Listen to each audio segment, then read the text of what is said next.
একদা জনপ্রিয়, লাখো কোটি মানুষকে ছুঁতে পেরেছিলেন, বিনোদন দিতে পেরেছিলেন কণ্ঠশিল্পী মমতাজের কথা বলছিলাম। প্রিয় দর্শক, আসসালামু আলাইকুম এবং অনন্ত শুভকামনা সবার জন্য।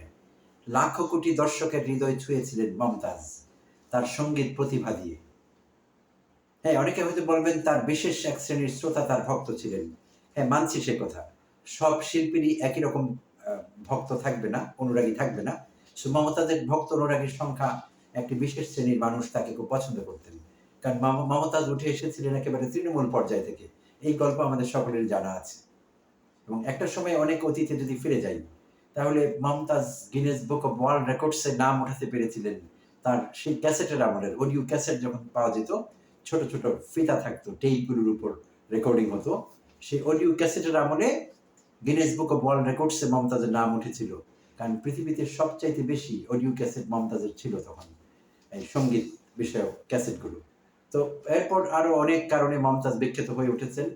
তিনি নিজেকে নানাভাবে আপডেট করেছেন, বিভিন্ন কারণে আলোচনায় এসেছেন, তাকে নিয়ে চলেছে অনেক তর্ক, হয়েছিলেন তিনি বিতর্কিত নানাভাবে।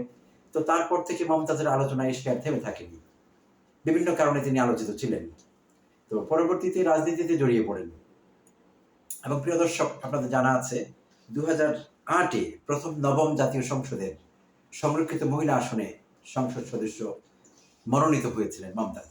তারপরে 2018-তে একাদশ জাতীয় সংসদ নির্বাচনে মানিকগঞ্জ 2 আসন থেকে নির্বাচিত হয়েছিলেন। তো 2018 নির্বাচন আসলে কোনো নির্বাচন ছিল না, সেটি পাতানো নির্বাচন ছিল, রাতের ভোট বলি আমরা। তো তারপরও যেহেতু নির্বাচন বলা হচ্ছে, তো 2018-তে তিনি নির্বাচিত হয়েছিলেন মানিকগঞ্জ 2 আসন থেকে। আবার দ্বাদশ জাতীয় সংসদ নির্বাচনে 2024-এর সর্বশেষ হাসিনার পাতানো নির্বাচনের কথা বলছি, এখানেও মমতাজ কম্পিট করেছিলেন আওয়ামী লীগের টিকিটে, বাট সেখানে তিনি স্বতন্ত্র প্রার্থী দেওয়ান জাহিদ আহমেদের কাছে হেরে যান। আর তারপর থেকে মমতাজকে আর মানিকগঞ্জে তার নিজস্ব এলাকায় দেখা যায়নি। এর আগ পর্যন্ত তিনি কিন্তু সেখানকার উপজেলার আওয়ামী লীগের সভাপতির পোস্টটি বাগিয়ে রেখেছিলেন, বাট জাহিদ আহমেদের কাছে হেরে যাওয়ার পর এলাকায় তাকে আর সেভাবে দেখা যায়নি। আর সর্বশেষ 5 আগস্ট হাসিনা পালিয়ে যাওয়ার পর, আওয়ামী লীগের পতন হওয়ার পর মমতাজ ছিলেন আত্মগোপনে। আর গতকাল রাতে মমতাজকে ঢাকার ধানমন্ডির স্টার কাবাবের পেছনে কোনো একটি বাসা থেকে গভীর রাতে, মধ্যরাতের পরে বোধহয় কোনো সময়, মহানগর পুলিশ মমতাজকে গ্রেপ্তার করে। আর আজ মমতাকে আদালতে তোলা হয় মমতাজকে। সেখানে আজ বিকেল 3:45-এর দিকে যখন শুনানি হচ্ছিল, তো শুনানির শেষে এজলাস থেকে নামানোর সময় বিএনপিপন্থী আইনজীবীরা মমতাজকে দোধ্বনি দিতে থাকে, তাকে সমস্বরে তিরস্কার করতে থাকে, নানা রকম বিদ্রুপাত্মক ব্যঙ্গাত্মক কথাবার্তা তাকে উদ্দেশ্য করে ছুড়ে দেয় বিএনপি আইনজীবীরা, যেটাকে আমরা দোধ্বনি বলি সাধারণত। আর এক পর্যায়ে মমতাজকে লিফটে তারা উপর থেকে নিচে নামতে দিতে চাননি আইনজীবীরা, তারা লিফট আটকে রাখতে চেয়েছিলেন, বাট সামহাউ ম্যানেজ করা হয়েছিল পরিস্থিতি, মমতাজ লিফটে নামতে পেরেছিলেন। বাট লিফট থেকে নেমেও শেষ রক্ষা হয়নি, বিএনপির আইনজীবীরা তাকে ধাওয়া দেন, আর মমতাজ ভীত সন্ত্রস্ত হয়ে গারদের ভিতর ঢুকে পড়েন। তো এই ছিল মমতাজের সর্বশেষ পরিস্থিতি। এবং আজকে তিনি তাকে রিমান্ডে দেওয়া হয়। যে সংশ্লিষ্ট পুলিশ অফিসার গত বৈষম্য বিরোধী ছাত্র আন্দোলনের সময় মিরপুর মডেল থানায় তার বিরুদ্ধে একটি মার্ডার কেসের মামলা হয়, আরো অনেকের সঙ্গে তিনিও সেখানে আসামি ছিলেন, 49 নম্বর আসামি ছিলেন মমতাজ। সেই মামলায় মূলত তাকে গ্রেপ্তার দেখানো হয়েছে। তো সেই মিরপুর মডেল থানার দারোগা 7 দিনের রিমান্ড চেয়েছিলেন আজকে, যে আদালতের কথা বলছিলাম যেখানে মমতাজকে তোলা হয়েছিল, সেই মেট্রোপলিটন ম্যাজিস্ট্রেট, ঢাকার মেট্রোপলিটন ম্যাজিস্ট্রেট আদালতের জনাব জুয়েল রানার আদালত ছিল সেটি। সেই আদালতে মমতাজকে 4 দিনের রিমান্ড দেওয়া হয়, যদিও দারোগা বা সাব ইন্সপেক্টর 7 দিনের রিমান্ড চেয়েছিলেন। তো সেই রিমান্ড আদেশ হওয়ার পর যখন মমতাজ নামছিলেন, নামবার চেষ্টা করছিলেন লিফটে, সেটি বলছিলাম যে বিএনপি আইনজীবীরা বিএনপি পন্থী আটকে দিয়েছিলেন মমতাজকে। বাট শেষে তিনি নিচে নামতে পেরেছিলেন লিফটে, বাট তারা তাকে ধাওয়া দেন, আর সেই ধাওয়ায় ভীত সন্ত্রস্ত হয়ে মমতাজ গারদের মধ্যে ঢুকে পড়েন।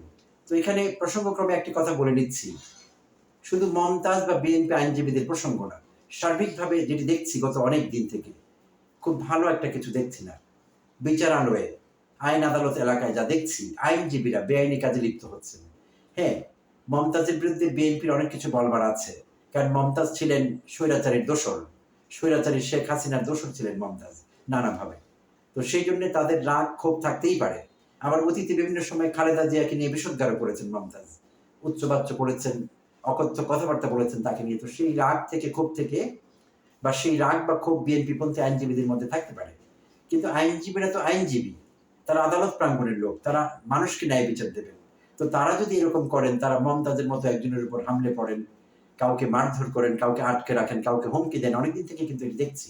আইনজীবীদের আচরণ আইনজীবী সুলভ হচ্ছে না, আনপ্রফেশনাল ওয়েতে তারা নিজেদের ক্ষোভ প্রকাশ করছেন, অনুরাগ কিংবা বিরাগের বশবর্তী হয়ে অনেক কিছুই করছেন যেটা বেআইনি এবং দৃষ্টিকটু, কোনো অবস্থায় এটা অ্যাকসেপ্টেবল না। তো যে কারণেই তারা এটা করে থাকেন না কেন এবং যার বিরুদ্ধেই করে থাকেন না কেন, এটি মোটেই গ্রহণযোগ্য না, এটি টোটালি আনএক্সেপ্টেবল। তো ফিরে আসে এবার মমতাজ প্রসঙ্গে। তাহলে যেই মমতাজ একসময় লাখো কোটি মানুষের প্রাণ ছুঁতে পেরেছিল, লাখো কোটি মানুষের বিনোদনের কারণ হতে পেরেছিলেন, সেই মমতাজ কেন হঠাৎ করে এতটা নিচে নেমে গেলেন? কেন তার এতটা এতটা ধস নামলো, এতটা পতন তার কেন হলো যে তাকে লোকেরা ধাওয়া দেয়, তাকে দৌড়ে পালাতে হয়? এই অবস্থায় মমতাজ কি করে গেলেন? তো দর্শক, আসলে সত্যি কথা হলো এই যে কে কোন কারণে কতটা বিখ্যাত হয়েছিলেন একদিন। যেমন আমাদের সাকিব আল হাসানের কথা যদি বলি, সেই অলরাউন্ডার বিশ্ব চ্যাম্পিয়ন সাকিব আল হাসান, তার কারণে আমাদের গৌরব বেড়েছে। তিনি আমাদের ক্রিকেট অঙ্গনে বাংলাদেশকে পরিচিত করিয়েছেন সারা বিশ্বে। তাকে অনেক বিষয়ে আমাদের ক্রেডিট দিতে হয়। কিন্তু পরবর্তী সময়ে পঙ্কিল রাজনীতিতে জড়িয়ে তিনি বিতর্কিত হয়েছেন। তার অন্যান্য বিতর্কিত কর্মকাণ্ডের কারণে আগে যে অবস্থানে তিনি ছিলেন সে অবস্থানে কিন্তু তিনি নেই। একটা পর্যায়ে তার পালাবার মতো অবস্থাও হয়ে গিয়েছিল। তো একবার চিন্তা করুন, মমতাজের অবস্থা ঠিক একই। লাখো কোটি মানুষ তার ভক্ত ছিলেন। এখন যারা রাজনীতি করছেন, অনেক রাজনীতিবিদ যারা একসময় এমপি ছিলেন, মন্ত্রী ছিলেন, তাদেরও দেখেছি মমতাজের আতিথেয়তা নিতে, কিংবা মমতাজ তাদের আতিথেয়তা নিয়েছেন। অনেকবার সেই দৃশ্য দেখেছি এবং অনেক মন্ত্রী এমপি মমতাজের সান্নিধ্য পেয়ে ধন্য হয়েছেন, বা উল্টোটিও সত্যি, মমতাজ তাদেরকে ব্যবহার করতে পেরেছিলেন বিভিন্নভাবে। তো হাই প্রোফাইল ছিলেন মমতাজ বলতে গেলে। তো সেই হাই প্রোফাইল থাকা, অবৈধ সুযোগ সুবিধা নেওয়া, ক্ষমতার বলয়ে পায়চারি করা, এইসবই কাল হয়েছিল মমতাজের জন্য। মমতাজের নিজস্ব শিল্পী সত্তা ছিল, যে প্রতিভা ছিল, যার কারণে মমতাজ মানুষের হৃদয়ে স্থান করে নিয়েছিলেন, সেই সব কিছু জলে গেছে। এই সব কিছু কেউ আর এখন মনে রাখছে না। লোকেরা এইটাই মনে রাখছে যে মমতাজ পঙ্কিল রাজনীতিতে যুক্ত হয়েছিলেন, স্বৈরাচারী দোসর হয়েছিলেন, আইন নিজের হাতে অনেক ক্ষেত্রে তুলে নিয়েছেন। মানিকগঞ্জে তার নিজের জেলায় দুটো থানায় তার নামে দুটো মার্ডার কেস, ভাঙচুর, এইসবের মামলা আছে, অ্যাটেম্প্ট টু মার্ডার, এইসব মামলা আছে। আর ঢাকার মিরপুরে মডেল থানায় সাগর হত্যাকাণ্ড, যেটি আগেই বলছিলাম, বৈষম্য বিরোধী আন্দোলনের সময় সাগরকে গুলি করে হত্যা করা হয় 19 জুলাই মিরপুরে 10 নম্বর গোলচক্কর এলাকায়। তো সেখানে একটি মামলা হয়, সেই মামলায় 200 থেকে 400 আসামি করা হয়। সেখানে 49 নম্বর আসামি ছিলেন মমতাজ। তো মমতাজের এইসব কর্মকাণ্ড, এইসব বিতর্কিত বিষয় মমতাজকে আজকের অবস্থানে নামিয়ে এনেছে। সেই উঁচু জায়গাটিতে যেখানে মমতাজ ছিলেন সেখানে মমতাজ আর নেই। তো এই বিষয়টি আসলে অনেকের জন্য একটি শিক্ষা হয়ে থাকতে পারে, থাকা উচিত, যদি আমরা শিক্ষা নেই এই থেকে। তো বিভিন্ন অঙ্গনে আছেন আমাদের অনেকেই যারা বিখ্যাত হয়েছেন, সেলিব্রিটি হয়েছেন নিজেদের যোগ্যতায়, নিজেদের প্রতিভার কারণে। তারা যদি এসব পঙ্কিল রাজনীতিতে অংশগ্রহণ করেন না বুঝে এবং জনগণের বিরুদ্ধে অবস্থান নেন, দেশের স্বার্থের বিরুদ্ধে অবস্থান নেন, সাময়িক লোভ লালসার বশবর্তী হয়ে, তাহলে তারাও কিন্তু ভবিষ্যতে এরকম অপমানিত হবেন। তো আমার এত কথা বলবার, আসলে মমতাজকে নিয়ে ভিডিও দেবার আমি আসলে পক্ষপাতী নই, বাট এখানে মমতাজ আমার সাবজেক্ট হয়েছে, বাট আমি আসলে মেসেজটি অন্য কিছু দিতে চেয়েছি। মেসেজটি হলো এই: কে কতটা হাই প্রোফাইল, কে কতটা উঁচু অবস্থানে আছেন, এইটি একটা সময় কোনোভাবে ম্যাটার করবে না যদি পরবর্তী কর্মকাণ্ড আপনার বিতর্কিত হয়, পরবর্তীতে আপনি জনস্বার্থ বিরোধী কোনো কর্মকাণ্ডে লিপ্ত হন। তো এই মেসেজটি সবার জন্য। এখন যারা সেলিব্রিটি আছেন, সেলিব্রিটি হই হই করছেন, বিভিন্ন মাধ্যমে ইনফ্লুয়েন্সিয়াল হয়েছেন, ইনফ্লুয়েন্স করতে পারছেন, আপনি নিজের জায়গাতেই থাকতে হবে, আপনাকে নিজের প্রতিভার উপর ডিপেন্ড করতে হবে।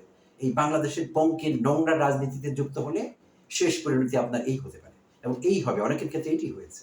দুঃখজনক যা, সত্যিকার অর্থে। দর্শক, ভালো থাকবেন।